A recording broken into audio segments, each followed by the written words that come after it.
Te Rangi Maungahau has an intense interest in maunga, especially volcanoes, and he's acutely aware of Maungahau, the mountain under which his Kohongahunga is nestled.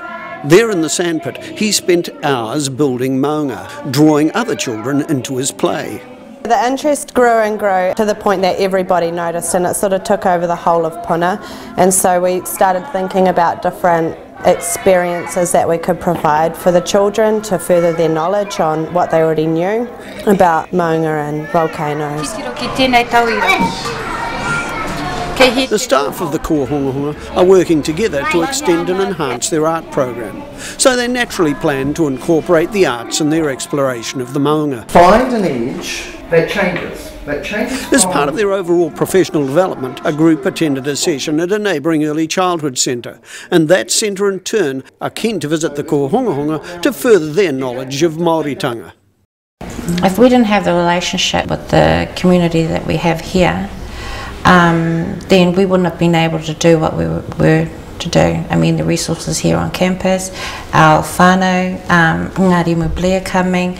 Ngāti Blair is Heritage and Resource Manager for Ngāti Whātua or Ōrākei, charged with educating the community about pre-European Auckland. My generation in particular, we grew up not knowing all of our stories, many of the stories of our history, of our ancestors and what happened in and around Auckland, and I guess our generation has seen it as important that we need to recover that knowledge and then share it amongst all Aucklanders.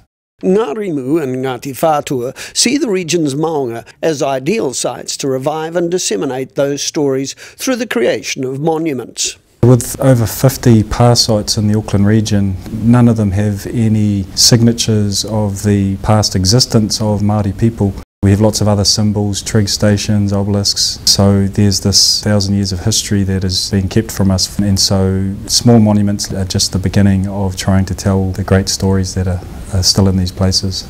One of the monuments Ngārimu had talked with the kaiako about was this one on the lower slopes of Maungahau, a sculpture commemorating one of the great stories of star-crossed love in Māoridom. And then they fell in love, and this is Pupuhuia. The story of Pupuhuia, played out 5 centuries ago on the slopes of Maungahau and the lands and water below, add extra layers of meaning to the hikoi to the summit. And as the children share their songs and observations, the kaiako are able to pass on other dimensions learned from Ngārimu.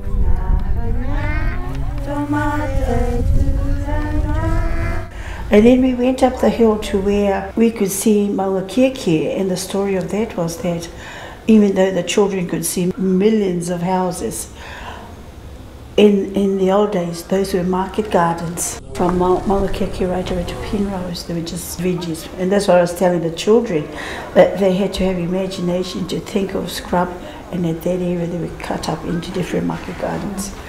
And we went up further, and then we showed the children where the marae was actually built, even the dugout, and where the steps that lead up to the marae for the porphyry and karanga, they're still there. And we showed that to the children.